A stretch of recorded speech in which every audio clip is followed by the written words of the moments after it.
हम जीते हैं, हम जीतेंगे, हम जीते हैं, हम जीतेंगे, हम जीते हैं, हम जीतेंगे, हम जीते हैं, हम जीतेंगे, हम जीते हैं, हम जीतेंगे, हम जीते हैं, हम जीतेंगे, हम जीते हैं, हम जीतेंगे, हम जीते हैं, हम जीतेंगे, तेरी हर लाठी के आगे, हम जीते हैं, हम जीतेंगे, तेरी हर गोली के आगे, हम जीते हैं, हम जीतेंगे, तेरी हर लाठी के आगे, हम जीते हैं, हम जीतेंगे, तेरी हर गोली के आगे, हम जीते हैं, हम जीतेंगे, संघर्ष किया है, जीते हैं, हम जीते हैं, हम जीतेंगे, संघर्ष करेंगे, जीतेंगे, हम जीते हैं, हम जीतेंगे, तेरी हर हिटलर शाही से, हम जीते हैं, हम जीतेंगे, तेरी हर तानाशाही से, हम जीते हैं, हम जीतेंगे, हम ठेठ पहाड़ी जीते हैं, हम जीते हैं, हम जीतेंगे, हम ठेठ पहाड़ी जीते हैं, हम जीते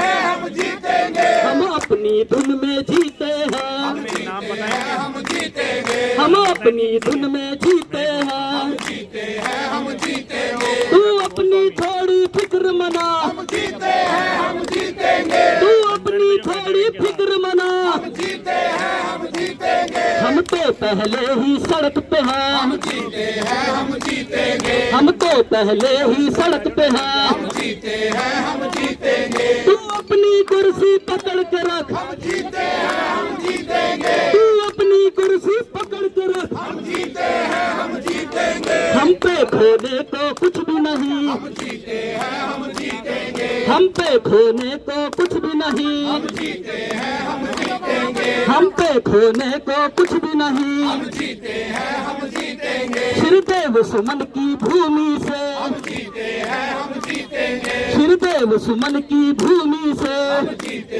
हैं, हम जीतेंगे, माधो सिंह भंडारी के चेले, हम जीते हैं, हम जीतेंगे, माधव भंडारी के चेले, हम जीते हैं, हम जीतेंगे, गढ़वाली की इस धरती से, हम जीते हैं, हम जीतेंगे, गढ़वाली की इस धरती से, हम जीते हैं, हम जीतेंगे, तू हमसे जीत न पाएगा, जीते हैं, हम जीतेंगे, तू हमसे जीत न पाएगा, जीते हैं, हम जीतेंगे, तू खुद मिट्टी हो जाएगा, जीते हैं, हम जीतेंगे, तू खुद मिट्टी हो जाएगा, जीते हैं, हम जीतेंगे, जेले सारी भरवा ले तू, हम जीते हैं, हम जीतेंगे, जेले सारी भरवा ले तू, हम जीते हैं, हम जीतेंगे, कितना भी जोर लगा ले तू, हम जीते हैं, हम जीतेंगे, कितना भी जोर लगा ले तू, हम जीते हैं, हम जीतेंगे, हम जंगल के रखवाले हैं, हम जीते हैं, हम जीतेंगे, हम जंगल के रखवाले हैं, हम जीते हैं, हम जीतेंगे, हमको द झंगोरा वाले हैं, हम जीते हैं, हम जीतेंगे, हमको द झंगोरा वाले हैं, हम जीते हैं, हम जीतेंगे, कंडाली खाने वाले हैं, हम जीते हैं, हम जीतेंगे, कंडाली खाने वाले हैं, हम जीते हैं, हम जीतेंगे, गंगा के मायके वाले हैं, हम जीते हैं, हम जीतेंगे, गंगा के मायके वाले हैं, हम जीते हैं, हम जीतेंगे, हम वीर बडोनी के वंशज, हम जीते हैं, हम जीतेंगे, हम वीर बडोनी के वंशज, हम जीते हैं, हम जीतेंगे, तीनू रोतेली सी नारी, हम जीते हैं, हम जीतेंगे, तीनू रोतेली सी नारी, हम जीते हैं, हम जीतेंगे, एक नारी तुम पर भारी, हम जीते हैं, हम जीतेंगे, एक नारी तुम पर भारी, हम जीते हैं, हम जीतेंगे, हम आगे बढ़ने वाले हैं, हम जीते हैं, हम जीतेंगे, हम आगे बढ़ने वाले हैं, हम जीते हैं, हम जीतेंगे, हम जंगल के रखवाले हैं, हम जीते हैं, हम जीतेंगे, हम मिलकर लड़ने वाले हैं, हम जीते हैं, हम जीतेंगे, पर्वत की हर एक चोटी से, हम जीते हैं, हम जीतेंगे, पर्वत की हर एक चोटी से, हम जीते हैं, हम जीतेंगे, गंगा की एक एक धारा से, हम जीते हैं, हम जीतेंगे, गंगा की एक एक धारा से, हम जीते हैं, हम जीतेंगे, कितना भी हैंडसम होगा तू, हम जीते हैं, हम जीतेंगे, कितना भी हैंडसम होगा तू, हम जीते हैं, हम जीतेंगे, कितना भी धाकड़ होगा तू, हम जीते हैं हम जीतेंगे, कितना भी धाकड़ होगा तू, हम जीते हैं हम जीतेंगे, कितना हमको दबवा ले तू, हम जीते हैं हम जीतेंगे, कितना हमको दबवा ले तू, हम जीते हैं हम जीतेंगे, कितना भी जोर लगा ले तू, हम जीते हैं हम जीतेंगे, कितना भी जोर लगा ले तू, हम जीते हैं हम जीतेंगे, जेलें सारी भरवा ले तू, हम जीते हैं हम जीतेंगे, जेलें सारी भरवा ले तू, हम जीते हैं हम जीतेंगे, पर एक बात लिखवा ले तू, हम जीते हैं हम जीतेंगे, ये एक बात लिखवा ले तू, हम जीते हैं हम जीतेंगे, ये एक बात लिखवा ले तू, हम जीते हैं हम जीतेंगे, हम जीते हैं हम जीतेंगे, जीते हैं हम जीतेंगे, हम जीते हैं हम जीतेंगे, हम जीते हैं हम जीतेंगे, हम ठेठ पहाड़ी जीते हैं, जीते हैं हम जीतेंगे, हम ठेठ पहाड़ी जीते हैं, हम जीते हैं हम जीतेंगे, हम अपनी धुन में जीते हैं, हम जीते हैं हम जीतेंगे, हम अपनी धुन में जीते हैं, हम जीते हैं हम जीतेंगे, हम जंगल के रखवाले हैं, हम जीते हैं हम जीतेंगे, हम कोदा झंगोरा वाले हैं, हम जीते हैं हम जीतेंगे, हम जीते हैं हम जीतेंगे, हम जीते हैं हम जीतेंगे, हम जीते हैं हम जीतेंगे, हम जीते हैं हम जीतेंगे, हम जीते हैं हम जीतेंगे, हम जीते हैं हम जीतेंगे, हम जीते हैं हम जीतेंगे, हम जीते हैं हम जीतेंगे, जय उत्तराखंड। इसके लिए मेरा आप सभी जितने साथी यहाँ पर मौजूद हैं उन सभी से निवेदन है कि इस भूख हड़ताल के समर्थन में ये भूख हड़ताल तो यहाँ पे जारी रहेगी ही। यहाँ पर ज़्यादा से ज़्यादा जितने भी जन संगठन हैं, टैक्सी यूनियन है, ऑटो यूनियन है, हमारे विभिन्न सामाजिक संस्थाएं हैं, सभी संगठनों से उनके जनप्रतिनिधि उनके प्रतिनिधि यहाँ पर मौजूद हैं, विभिन्न राजनीतिक दलों से हमारे साथी लोग यहाँ पर मौजूद हैं। मेरा आप सभी साथियों से भी निवेदन है कि इस भूख हड़ताल के संबंध में एक जन जागरण अभियान पूरे प्रदेश भर में चूँकि ब्लॉक स्तर पे जिला स्तर पे भी जो है यहाँ पर संचालित होनी चाहिए कि ताकि ये जो मूल निवास भू कानून की लड़ाई है ये और तेज पकड़ सके। दूसरा हमारा एक निवेदन और है आप सभी साथियों के माध्यम से कि जिस तरीके से मूल निवास हमसे छीना गया है, धीरे धीरे जिस तरीके से अस्थायी निवास और आज की डेट में यूसीसी में जो 1 साल पहले जो व्यक्ति आ गया वो भी यहाँ का निवासी माना जाएगा, जिस तरीके से ये सारे षड्यंत्र यहाँ के मूल निवासी और यहाँ के अस्थायी निवासी के विरोध में किए गए, जिस तरीके से भू कानून हमसे छीन लिया गया, जिस तरीके से एक एक करके जैसे पहले त्रिवेंद्र सिंह रावत जी ने यहाँ की औद्योगिकरण के नाम पर एक तरीके से भू कानून पूरी तरीके से खत्म कर दिया, उस जितने भी अभी तक के जो प्रयास हुए भू कानून को खत्म करने के लिए, इन सभी संशोधनों को हमें वापस लेने के लिए एक बार फिर से मुहिम छेड़नी पड़ेगी और जन संगठन को भी ये बताना पड़ेगा। दरअसल हम अभी जितने भी लोगों से बातचीत करते हैं, आम लोगों तक जैसे ही हम लोग जाते हैं एक क्लास से नीचे, तो वहाँ पे पता चलता है कि मूल निवास और भू कानून को लेकर के समझ साफ है। वहीं कुछ सामाजिक संगठन ऐसे हैं कि जो अपने राजनीतिक स्वार्थ के बस में जो है इसको पहाड़ बनाम मैदान की लड़ाई भी करना चाहते हैं या इसको बाहरी और भीतरी की लड़ाई करना चाहते हैं, जिसका जो नुकसान है वो सीधे सीधे पूरे उत्तराखंड को हो रहा है। क्योंकि उत्तराखंड में जितना उधम सिंह नगर और हरिद्वार का व्यक्ति यहाँ का मूल निवासी है, उतना ही पहाड़ का धार जिला से लेकर के और उत्तरकाशी के सुदूर एरिया तक का व्यक्ति भी उतना ही मूल निवासी है। लेकिन समझ साफ न होने की वजह से, इसमें जो तथ्य हैं वो साफ न होने की वजह से कई बार ये मैदानी और पहाड़ी की लड़ाई भी बढ़ जाता है और जिसके कारण क्या होता है कि जो दिल्ली वाले दल हैं जो हमेशा से ये चाहते ही हैं कि ये लड़ाई कमजोर हो, उनके वोट बैंक के कारण उनको एक मौका मिल जाता है। जब हम मूल निवास की बात करते हैं तो वो इसको डेमोग्राफिक चेंज का नाम दे देते हैं, वहाँ भी ये जो है हिंदू मुस्लिम कर देते हैं। आपने बड़ी करीबी से देखा होगा 2022 के चुनाव के दौरान भी मूल निवास को लेकर के लड़ाई उठी थी, आवाज़ उठी थी और काफ़ी ऊँची उठी थी, लेकिन एंड टाइम पे जो दिल्ली वाली पार्टीज हैं इन्होंने इसको डेमोग्राफी चेंज का नाम देकर के इसको हिंदू मुस्लिम में तब्दील कर दिया। तो जितने भी साथी यहाँ पर मौजूद हैं उन सभी से मेरा भी निवेदन होगा कि ये गलतफहमी कहीं से भी ना आए। हम लोग जैसी भू कानून की बात करते हैं, भू कानून की लड़ाई की मांग जैसी एक लेवल तक आई तो उसको फिर दिल्ली वाली पार्टियों ने क्या नाम दे दिया, लैंड जिहाद, उसको फिर से हिंदू मुस्लिम कर दिया। क्योंकि जो दिल्ली वाली पार्टी की सरकार है इनका पूरा जोर है कि व्यक्तियों को पूरा जो समाज है इसको हिंदू और मुस्लिम में बांट दिया जाए। पूरे विश्व में ये लड़ाई है कि अल्पसंख्यकों का खतरा दिखा के, अल्पसंख्यकों से डर दिखा करके बहुसंख्यकों पे राज किया जाए। ये अमेरिका में जो ट्रंप जीते हैं ये भी उसी नफरत की राजनीति के कारण जीते हैं। यहाँ पर जो राजनीति चल रही है वो भी यही चल रही है। आप कुछ भी लड़ाई ले लो, मूल निवास ले लो, ये डेमोग्राफिक चेंज के नाम पे उसे हिंदू मुस्लिम कर देंगे। आप भू कानून की लड़ाई ले लो, ये फिर से लैंड जिहाद की बात कर लेंगे। आप रोजगार की बात कर लो, ये फिर से उसको जो है रोजगार जिहाद और भट्टी जिहाद और तमाम जिहाद का नाम दे देंगे, ये फिर से उसको हिंदू मुस्लिम बना देंगे। तो देखो आप कोई भी लड़ाई ले लो, रोजगार की ले लो, पलायन की ले लो, मूल निवास की ले लो, भू कानून को ले लो, ये लोग बड़े चंट है इसको हिंदू मुस्लिम करने में। और आप सभी साथियों से निवेदन है मेरा कि जितने भी यहाँ पे बुद्धिजीवी लोग हैं अपनी जिम्मेदारी समझ के आए हैं, हमें इस लड़ाई को भरसक इस जिहाद नाम से बचाना पड़ेगा। ये जितनी उधम सिंह नगर और हरिद्वार के लोगों की लड़ाई है उतनी ये धारचूला और उत्तरकाशी के सुदूर एरिया तक की लड़ाई है। एक छोटा सा मैं एक बात कहता हूँ कि यहाँ पर जो भी लोग आए हुए हैं, उत्तराखंड में जितने भी लोग रह रहे हैं, हम लोग जब मूल निवास की बात करते हैं और भू कानून की बात करते हैं, अगर सपोज पहले तथ्य के तौर पे उदाहरण के तौर पे मूल निवास कह दें, यहाँ की सरकारें हमेशा एक बात करती है कि साहब मूल निवासी कौन होगा, अस्थायी निवासी कौन होगा, मतलब आप एक सर्टिफिकेट ले आओ कि आप 15-20 साल से यहाँ रह रहे हो तो आप मूल निवासी हो जाए। लेकिन हमारा ये कहना है कि हम सभी लोगों को इस बात पे जोर देना पड़ेगा कि आप इसको एक तरफा नहीं कर सकते कि या जो 15-20 साल पहले का सर्टिफिकेट ले आएगा वो यहाँ का निवासी होगा। इसके साथ साथ एक शर्त और होनी चाहिए कि वो कोई दूसरे गिरे से दूसरे गोले से तो आया नहीं होगा जो भी यहाँ पे आया है, वो एक बार वहाँ का भी एक सर्टिफिकेट ले आया है जहाँ से वो आया है कि साहब इसका 15 साल बाद से यहाँ पे कोई रिकॉर्ड ही नहीं है। या मूल निवास की बात करें, उन्होंने कहा साहब 1950 के बाद इसका कोई खतरा खतौनी में यहाँ पे नाम ही नहीं है, वो वहाँ से खारिज करा देंगे।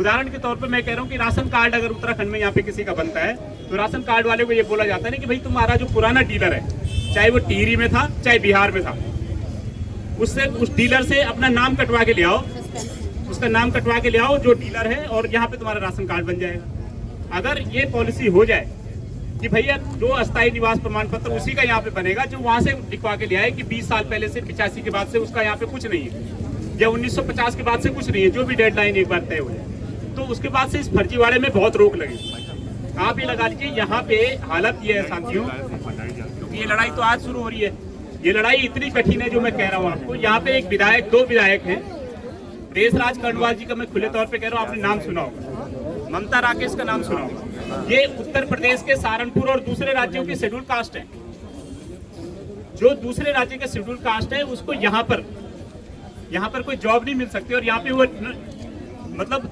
विधायक पद के लिए भी रिजर्व सीट से अप्लाई नहीं कर सकता। लेकिन आप सोचिए कि वो लोग भी यहाँ से, यहाँ की रिजर्व सीटों से विधायक हो गए जो दूसरे राज्यों के शेड्यूल कास्ट में जो लोग थे। ये लड़ाई कितनी कठिन है आप जानते हैं, मतलब किस तरीके से दिल्ली वाले दल आपस में मिले हुए हैं कि आपस में विरोध नहीं करते हैं। उन्होंने कहा अगर दूसरे राज्य का कोई शेड्यूल कास्ट है वो यहाँ से भी विधायक हो जाए रिजर्व सीट से तो वो भी चल जाएगा। तो सोचिए जब हम रोजगार और नौकरियों की बात कर रहे हैं, क्लास 3 और क्लास 4 की नौकरियों पे भी रिजर्वेशन की बात कर रहे हैं, तो ये लड़ाई कितनी कठिन है, ये इतनी आसान लड़ाई नहीं है। जब हमारे राजनीतिक दलों ने भी अपने हाथ ज्वाइन किए हुए हैं तो आप इस बात को समझ सकते हैं। और आज तक जितने भी फर्जी सर्टिफिकेट बने हैं, आप बता दीजिए कि किस पटवारी के खिलाफ, किस एसडीएम के खिलाफ, किस तहसीलदार के खिलाफ कार्रवाई हुई? कोई कार्रवाई नहीं होती। यहाँ पे डीएलएड के आप देख रहे हो फर्जी सर्टिफिकेट बने हुए, उत्तर प्रदेश का भी सर्टिफिकेट बना हुआ है अस्थायी निवास का और यहाँ का भी बना हुआ है, लेकिन आज तक एक भी डीएलएड वाले के खिलाफ कोई कार्रवाई नहीं हुई। अभी यहाँ पर जो है मेडिकल कॉलेजों में सीटें भरी गई, आधे लगभग 20-25 सीटें हमने खारिज करवाई पर्सनल प्रयास से, कि जिन्होंने उत्तर प्रदेश की भी ओबीसी प्रमाण पत्र बना रखे थे और यहाँ के भी ओबीसी प्रमाण पत्र बना दिए। जब उत्तर प्रदेश में सिलेक्शन नहीं हुआ काउंसलिंग में तो यहाँ का ओबीसी बना दिया, यहाँ के शेड्यूल कास्ट बन गए और यहाँ इन्होंने एडमिशन ले लिया हल्द्वानी में, श्रीनगर में और इधर उधर। जब हमने आवाज उठाई, आप सोचिए कि एसडीएम लिख के मतलब यहाँ के मेडिकल कॉलेज वालों ने बोला कि साहब ये सर्टिफिकेट गलत है, एसडीएम बोलता है सही है। हमने कहा भाई एसडीएम ये बोलता है कि साइन उसके हैं, तो सही कैसे हो गया?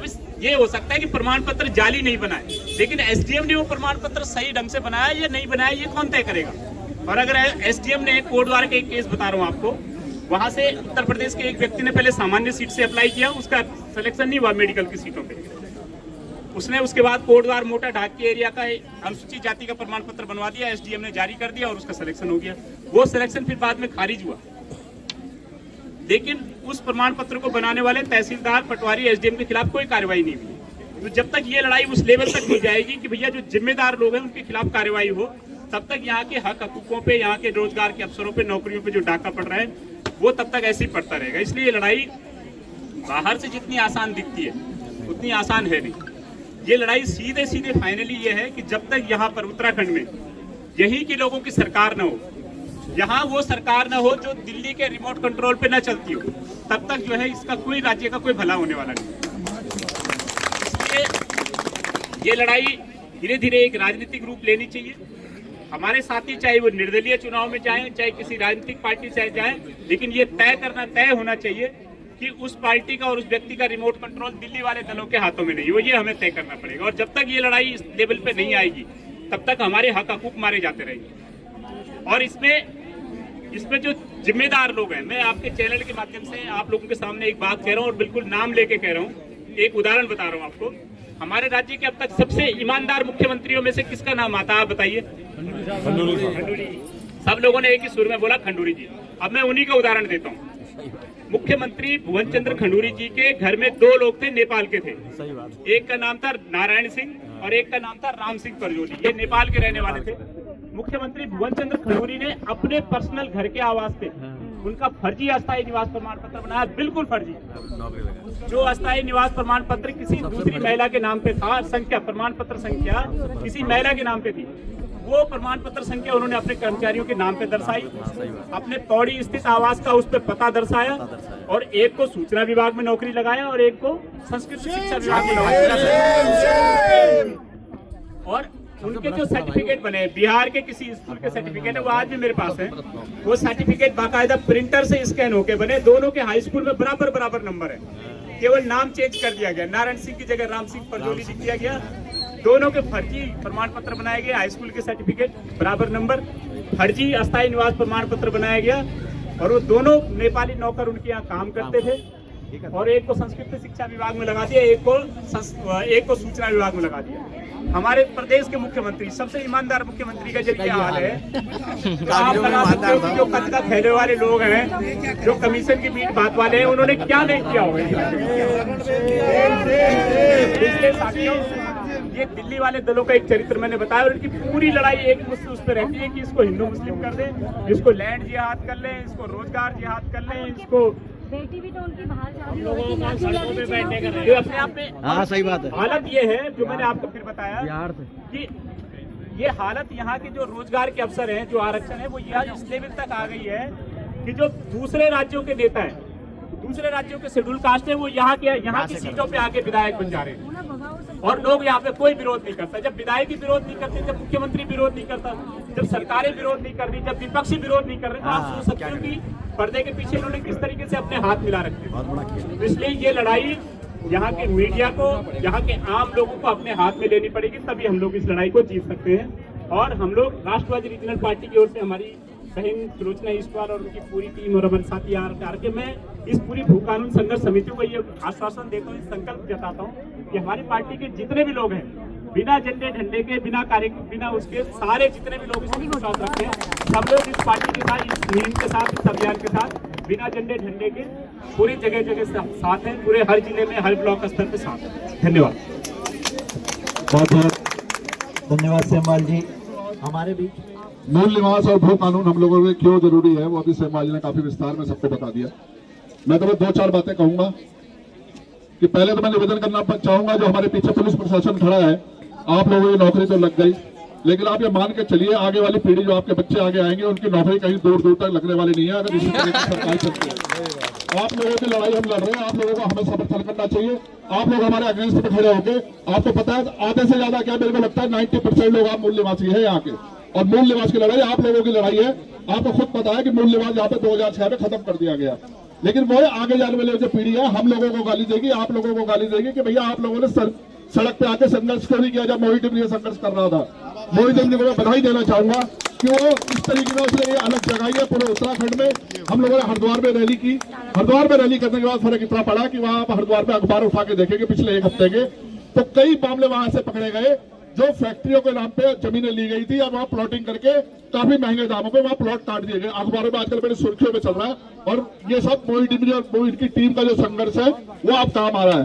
तो मैं पुनः आप लोगों से निवेदन करना चाहूंगा कि आप लोग इस स्मारक को, आपको याद होगा 42 लोगों ने शहीद हुए उत्तराखंड के लिए, उनकी आत्माएं कहीं भटक रही होंगी, आज ऊपर से देख के शर्म कर रही होंगी आप लोगों पे और हम लोगों पे कि हम लोग ये ताला तोड़ के अंदर नहीं घुस सकते। अब घुसने का यही याद है, घुसने पर हम घुस सकते हैं, फिर आप हम तक मुकदमे ठोक देंगे। लेकिन हम उन मुकदमे झेलने को भी तैयार है। अगर आप थोड़ा सा साइड दे दें तो इस ताले को तोड़ के आप अंदर घुसने का भी काम कर सकते हैं।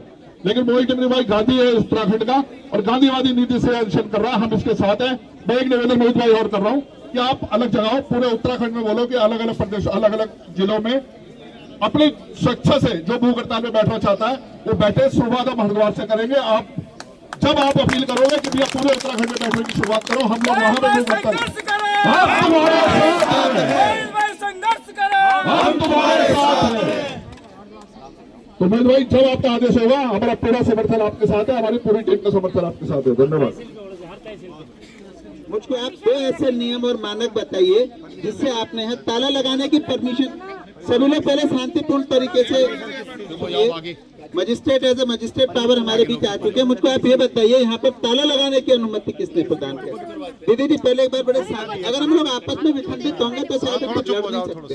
इतने सभी लोग बैठे। आप ये बताइए कि हमने आज से लगभग 1 हफ्ते पहले यहाँ पर एक छोटी सी अपनी बैठक करी थी मोहित टिमरी भाई के नेतृत्व में, और ये तय हुआ था पहले से यहाँ पर आंदोलन होते चले आ रहे ना, शहीद स्मारक है।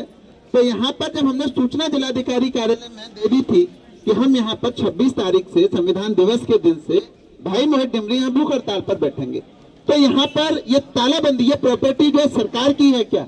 ये सरकारी संपत्ति है।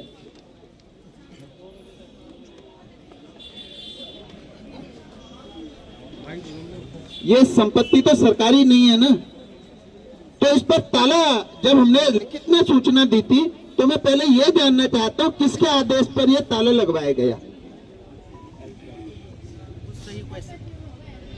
वो भी स्टेटमेंट जारी करते कि हम यहाँ ताला लगा रहे हैं, क्यों लगा रहे हैं, कैसे लगा रहे हैं, लिखित में देते हैं। अगर ऐसे था तो दूसरी चीज, आज जिलाधिकारी महोदय के द्वारा जिस तरह से सरसरी तौर से हमेशा पिस्ती चौकी पुलिस है, आज अगर यहाँ पर कोई भी हालात जब खराब होंगे तो या तो दरोगा सस्पेंड होगा, इंस्पेक्टर सस्पेंड होगा या तहसीलदार सस्पेंड होगा। कार्रवाई होनी चाहिए। क्या यहाँ पर जिम्मेदारी लेते हैं जिलाधिकारी महोदय? में 5 मिनट में ताला खोल के अंदर बैठा दूंगा सारी जनता को।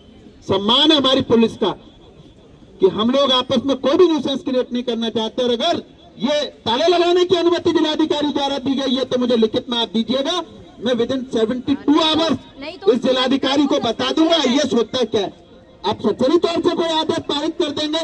एक बार मुझे आज भी याद है, एक एनकाउंटर हुआ था, रणवीर एनकाउंटर, 17 पुलिसकर्मी जेल गए थे। बताइए कौन सा एसएसपी जेल गया, कौन सा डीएम जेल गया?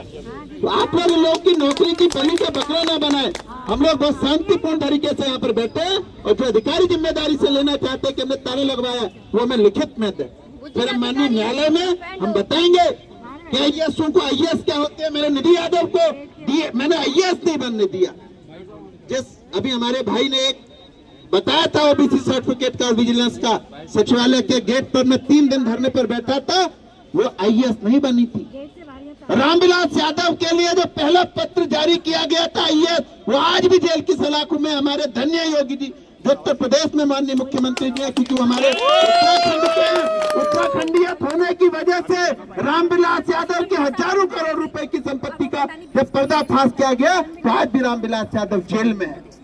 जिन मंत्रियों के, जिन सचिवों के बच्चे विधानसभा में 15-15 लाख रुपए देकर के भर्ती हुए, वो विधानसभा भर्ती घोटाला मैंने खोला था और वो सारे के सारे विधानसभा के पद निरस्त हुए थे, उनके पैसे मारे गए थे। सुप्रीम कोर्ट तक उन मंत्रियों और अधिकारियों के बच्चों को जगह नहीं मिली दोबारा। तो आप अगर इतनी सख्ती में आप जो मजिस्ट्रेट यहाँ पर है, तो आप जो मजिस्ट्रेट हमको लिखित में दीजिए, हमको ऐसा कोई भी कानून बताइए, हमको ऐसा मानक दिखाइए कि हम इसके अंदर भूख हड़ताल पर नहीं बैठ सकते। मैं आपको एक कानून बताता हूँ। अभी प्रशासन के भी और पुलिस के महकमे के भी हमारे गणमान्य लोग यहाँ पर हैं।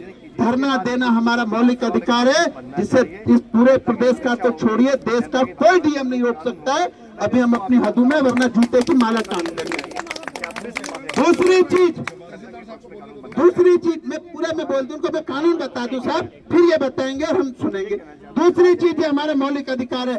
आप लोग जो धरना स्थल बना दिए, उस धरना स्थल के नियम है कि अगर हम इतने ज्यादा संख्या बल है कि यहाँ पर यातायात व्यवस्था बाधित हो, यहाँ पर हम इतना संख्या है कि हमारे जो ये माइक है इसको भी आप देख लीजिए कि कितने डिग्री में ये चल रहा है, जिससे कि आवाज यहाँ सरकारी जिला जज की कोर्ट तक न जाए, डीएम की कोर्ट तक न जाए। आप तब हमको कह सकते हैं अगर हम शांतिपूर्ण भूख हड़ताल पर बैठे हैं तो आप हमको नियम बताइए, मानक बताइए कि क्यों हम इसके अंदर भूख हड़ताल नहीं कर सकते।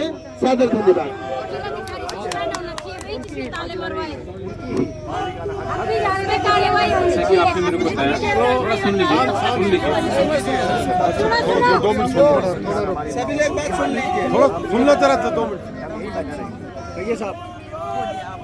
मेरे को भी सिटी मजिस्ट्रेट साहब ने यहाँ पर भेजा हुआ है। आपके द्वारा जो अभी मेरे को दिखाया गया कि परमिशन ली गई है, वो एक सूचना सिटी मजिस्ट्रेट कार्यालय को दी गई है, लेकिन उसके संबंध में परमिशन अगर आपको मिली है तो एक बार मुझे वो दिखा दीजिए। कौन सा खेल खेल रहे हो? मैं आपको आपने मेरी बात को सुना ही नहीं आपने ये पत्र अच्छे से पढ़ा।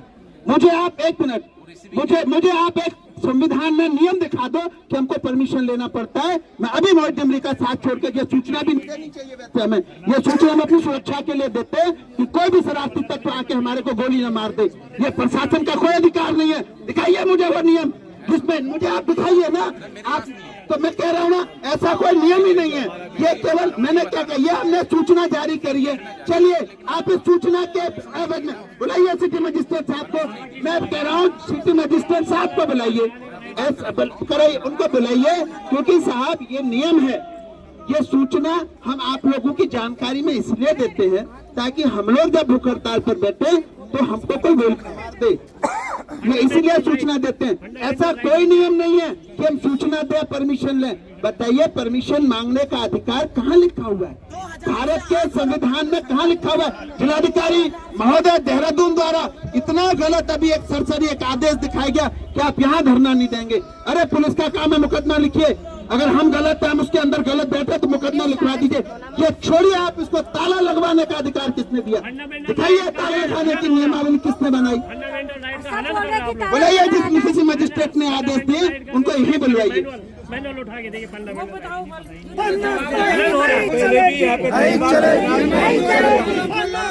नहीं चलेगी, गुंडागर्दी नहीं चलेगी, गुंडागर्दी नहीं चलेगी। हम हमारा हक मांगते, हम हमारा हक मांगते। आवाज दो, आवाज दो। लगातार मूल निवास का अधिकार हमसे छीना गया। मूल निवास 1950 जब तक हम उत्तर प्रदेश में थे हमें मिलता था, और 2000 में जब पहले मुख्यमंत्री यहाँ हरियाणा कैडर से आते हैं तो हमारे मूल निवास की व्यवस्था छीन कर हमें स्थायी निवास की व्यवस्था यहाँ शुरू करी जाती है।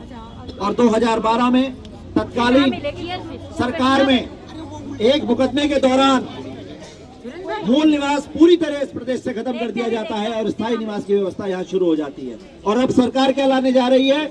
यूसीसी। यूसीसी में जो यहाँ पर रहने की अवधि है वो 1 साल कर दी गई है। 1 साल के अंदर अंदर हम यहाँ के स्थायी निवासी बन जाएंगे। कोई भी व्यक्ति आएगा हमारे नौकरियों पे अधिकार करेगा, हमारे संसाधनों पे अधिकार करेगा, क्योंकि 1 साल के अंदर अंदर वो यहाँ का नागरिक बन जाएगा। भू कानून पूरे प्रदेश से खत्म किए गए। 2018 में पूरी तरीके से 143 और 154 में जो भूमि कानूनों में बदलाव किए गए, पूरा प्रदेश खुली लूट के लिए छोड़ दिया गया। 2022 में दोबारा उसमें संशोधन किए गए और किसी को भी इंडस्ट्री के नाम पर, उद्योगों के नाम पर कितनी भी जमीन लेने की अनुमति दे दी गई। ये हाल है प्रदेश की सरकारों का।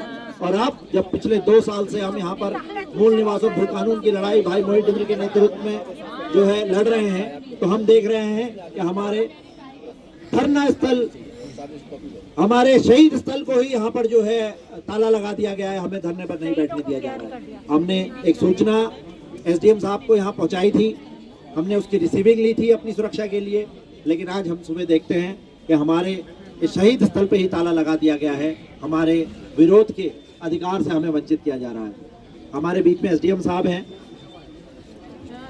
सबसे पहले हमारे बीच हमारे सिटी मजिस्ट्रेट साहब आ चुके हैं। पहले मैं सादर प्रणाम करता हूँ सिटी मजिस्ट्रेट साहब को। और सबसे पहले साहब एज ए मजिस्ट्रेट मैं आपसे प्रश्न पूछता हूँ कि यहाँ पर यह ताला क्यों लगाया गया और ये ताला किसके आदेश से लगाया गया और किसके द्वारा लगाया गया? क्योंकि हमारे द्वारा पूर्व में जिलाधिकारी महोदय के माध्यम से ये सूचना प्रेषित कर दी गई थी कि हम यहाँ पर 26 तारीख से भाई मोहित डिमरी भूख हड़ताल पर बैठेंगे। हमने लिखित में सूचना दी। अगर मान लीजिए हमको यहाँ नहीं बैठना था, टाइम से सूचना दी, अचानक भी नहीं दी है।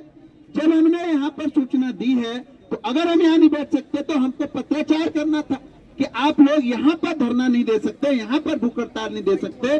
और उसके अलावा ये जो शहीद स्मारक स्थल है, यहाँ पर आज पहली बार तो धरना नहीं हो रहा, पहली बार भूख हड़ताल नहीं हो रही, उससे पहले भी लगातार कई बार भूख हड़ताल हुई है।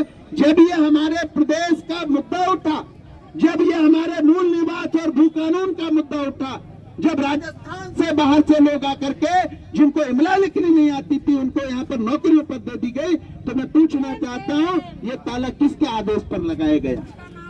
आप हमको कोई भी ऐसा लिखित ना आदेश दीजिए अगर हम इसके अंदर भूख हड़ताल या धरना नहीं दे सकते हैं तो। दूसरी चीज, सब लोग सबसे पहले सुनिए, बहुत महत्वपूर्ण चर्चा हो रही है। मैं रहूं ना रहूं, मैं जेल जाऊं, मोहित डिमरी भाई भूख हड़ताल पर बैठा, सरकार हमको मरवा दे, ये लड़ाई जारी रहेगी और आप लोगों को लड़नी पड़ेगी।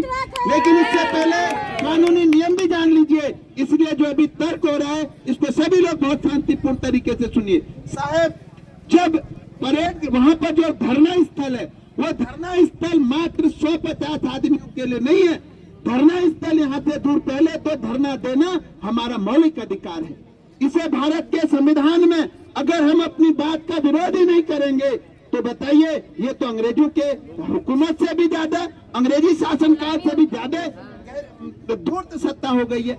सबसे पहले हमको इसके अंदर जाने दीजिए, हमारा संख्या बल इतना बढ़ जाए, या अभी हमारा आप देखिए जो हमने स्पीकर रखा है उसकी आवाज मैं समझता हूँ यहाँ से वहां वाले चैम्बर बार जो हमारे भाई बैठे होंगे वहां तक भी नहीं जा रही होगी, और ज्यादा होगी। हम इसकी आवाज कम कर देंगे, आप कहेंगे हम इसे बंद कर देंगे, लेकिन हमको नियम और नियमावली के अनुरूप ये हमारा मौलिक अधिकार है। ये भाजपा और कांग्रेस की जागीर नहीं है। वैसे तो कांग्रेस अब चिल्लाती है, कोई कांग्रेस का जनप्रतिनिधि आज हमारे बीच नहीं है, कांग्रेस का कोई भी जनप्रतिनिधि नहीं है।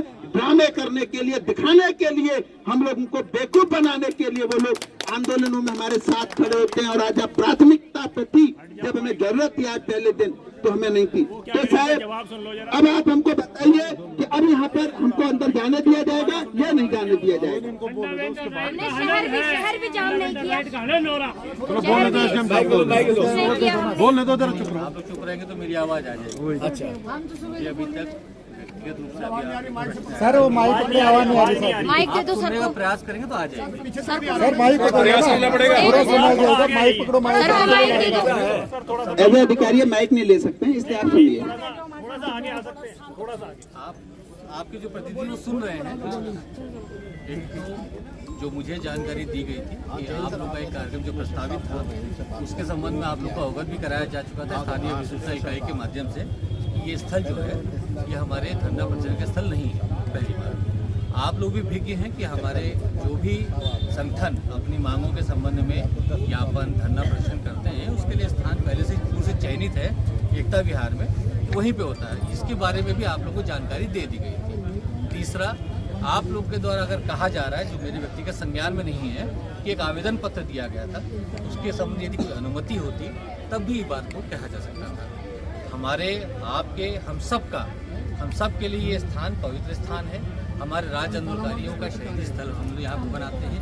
यहाँ पे अब आप अपनी बात कर लीजिए। बोले दो कोई तो बात पूरी बात बोलने दो पहले। तो ये स्थल धरना प्रदर्शन के लिए नहीं है, ये उनके सम्मान की प्रतीक है। और सम्मान के प्रतीक को यदि किसी अन्य रूप से दूसरे प्रकार से इस्तेमाल में लाया जाएगा उचित नहीं है। इसी क्रम में जो भी सुरक्षात्मक कारणों से यहाँ पे कार्रवाई की हुई होगी, न्यायोचित कार्रवाई है। मैं आप लोगों से अनुरोध करूँगा कि ये धरना प्रदर्शन के स्थल नहीं है। आपकी मांगे जो आप अपने संगठन के माध्यम से, अपने ज्ञापन के माध्यम से, अपने धरना प्रदर्शन के माध्यम से कहना चाहते हैं, जो हमारे यहाँ पूर्व से निर्धारित स्थल है आप वहाँ करें। वहाँ पे आपको कोई रोक रहा है, हमेशा से संगठन वहाँ पे जाते रहे हैं। ये स्थल हमेशा से पवित्रता का स्थल रहा है। आज जरा आपकी बात काट लो, मैं आपसे जरा एक चीज तभी तो उन्हीं की छत्र छाया में कर रहे हैं। मैं आपसे एक चीज पूछ रही हूँ, ये धरना स्थल भी आज का नहीं है, सन 2000 में इसका निर्माण हो चुका था। आप सुनिए सर, ये सन 2000 में इसका निर्माण हो चुका था और सन 2000 से लेके हम आज तक चाहे अमरण अनशन हो, चाहे नहीं सर नहीं आपके संज्ञान में आज आके मजिस्ट्रेट साहब आपको हमारे सुनो तो यहाँ पे हमारा 2000 से लेकर आज 24 साल हो गए हैं। 24 साल के अंतर्गत ये सब लोग, ये पुराने लोग जानते हैं, हमने भूख हड़ताल भी यहीं करी, अमरण अनशन भी यहीं करी, रात को भी हम यहीं रही और धरना प्रदर्शन भी हम यही है। आज की डेट में हमें बोला जा रहा है कि यहाँ की तरफ से यहाँ धरना नहीं हो सकता है। ये हमारी समझ से बाहर है, ये हमारी समझ में नहीं आई सर। बता सकता था वो मैं बताया। आप जो भी आप बात कह रहे हैं, जिलाधिकारी महोदय के हस्ताक्षर करके हमें दे दीजिए। आप ये कह रहे हैं कि ये धरना हम नहीं दे सकते हैं। हम चाहते हैं कि चूंकि जिले का प्रथम नागरिक जिलाधिकारी मेयर साहब, मैं कह रहा हूँ तो जिलाधिकारी हमको अपने हस्ताक्षर से, जैसे उन्होंने पहले आदेश पारित करे थे कि यहाँ धरना नहीं होगा, उन्होंने ही करे है ना, उन्होंने कहीं भी शहीद स्मारक का जिक्र नहीं करा है। दूसरी चीज मंदिर है, हम यहाँ धरना क्या, धरना हमारे मौलिक अधिकार है। हम अपने, सरकार हमारी माँ बाप होती है, भगवान होती है। माननीय मुख्यमंत्री जी को हमने ऐसा भगवान उस कुर्सी पर बैठा दिया, हम तो उनके मंदिर में अरदास करने जा रहे हैं, हम जा रहे हैं प्रार्थना करने, पूजा करने कि साहब हमारे को मूल्यवान भू कानून दो, और हम तब तक यहाँ तपस्या, हम तपस्या करने आए। अगर आपने जी कानून की इस पूरे आंदोलन में एक प्रखर आवाज है भाई सुरेश। धन्यवाद प्रांजल भाई। आज शहीद स्मारक में उपस्थित मूल निवास भू कानून संघर्ष समिति के बैनर तले मोहित भाई का जो आह्वान है और मूल निवास भू कानून संघर्ष समिति का जो संघर्ष है, उसके संघर्ष में हम हमेशा उनके साथ में हैं। आज वो उन्होंने आज जबकि पूरा देश संविधान दिवस के रूप में मना रहा है और उत्तराखंड की सरकार जो हमारा संवैधानिक अधिकार है उनके हनन का जो काम कर रही है, इतना घिनौना कार्य जो सरकार को नहीं करना चाहिए था। हम साधारण तरीके से, गांधीवादी तरीके से इस उत्तराखंड के जल, जंगल और जमीन की बात कर रहे हैं। हम वो बात कर रहे हैं जो इस उत्तराखंड के भविष्य की आवश्यकता है, इस उत्तराखंड के परंपरा, उस उत्तराखंड की संस्कृति, इस उत्तराखंड के खेत खलिहान की बात हम लोग कर रहे हैं। जो सरकार को जो है बिना संघर्ष के जो है जिस कानून का आदेश करना चाहिए था, हमें मूल निवास का अधिकार दे देना चाहिए था, उसके लिए आज 24 साल बाद भी हमें इतना संघर्ष करना पड़ रहा है। मोहित भाई के साथ यहाँ पे भूख हड़ताल में बैठना पड़ रहा है, ये कितनी शर्म की बात है। ये मोहित भाई के लिए नहीं, उत्तराखंड के हर उस मूल निवासी के लिए शर्म की बात है जो इस उत्तराखंड में निवास कर रहा है। और आज उन 42 शहादतों को भी, उनकी आत्मा भी जो है आज हलचल में होगी कि जिस उत्तराखंड के लिए हमने शहादत दी है, उस उत्तराखंड के मूल अधिकारों के लिए आज भी भूख हड़ताल करनी पड़ रही है। ये शर्म की बात है। भाइयों, आज हमें इस संघर्ष के साथ मोहित भाई और पूरी टीम के साथ हम लोगों को खड़ा होना है। मैं इस शहीद स्मारक के माध्यम में सभी शहीदों को नमन करते हुए पूरे प्रदेश के वासियों से निवेदन करता हूं, हाथ जोड़ के विनती करता हूं, जो जहां पे है वो इस आंदोलन का समर्थन वहीं से करना शुरू कर दे, नहीं तो आने वाले कल में बाप बेटे को नहीं पहचान पाएगा, इस उत्तराखंड में भाई भाई को नहीं पहचान पाएगा।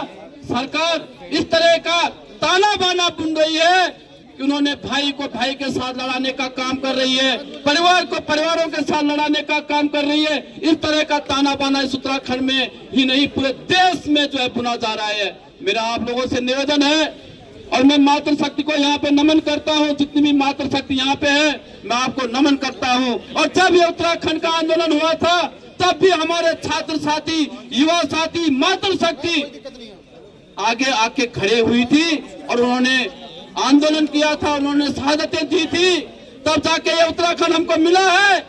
और आज जिस उत्तराखंड की हमने मूल मांग की थी, उन पहाड़ों की मांग की थी, आज उन पहाड़ों में जाके अगर आप देखोगे ना, वो पहाड़ किस तरह से बंजर होते जा रहे हैं और वो मकान किस तरह से खंडर होते जा रहे हैं, आपके आंखों में आंसू आ जाएंगे।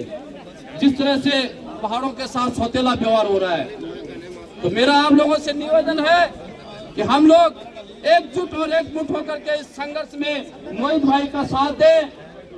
प्रांजल भाई, लुसुन भाई, नमन भाई, ये सब लोग जो है एक टीम वर्क के साथ आगे बढ़ रहे हैं। बड़े भाई श्री श्यामा जी यहाँ पे उन्होंने सारी बातें आपके सामने रखी कि हमने किस तरह से अपने अधिकारों को लेना है और किस तरह से समय समय पे हमारे साथ छलावा किया गया। ये जो है आपने श्यामा जी के वक्तव्य में सुना। मैं ज्यादा न कहते हुए यही कहूंगा कि हमें आज नहीं जागे तो हमारे साथ बहुत बुरा होने वाला है और हम अपने बच्चों को, अपने भविष्य को मुंह दिखाने के लायक नहीं रहेंगे। उत्तराखंड की वो स्थिति होने वाली है। मैं ज्यादा नहीं कहूंगा, सभी साथियों का धन्यवाद करूंगा और ये संदेश यही देना चाहूंगा कि जो जहां है वो आंदोलन का साथी बने। धन्यवाद। जय भारत, जय उत्तराखंड, जय अमर शहीद।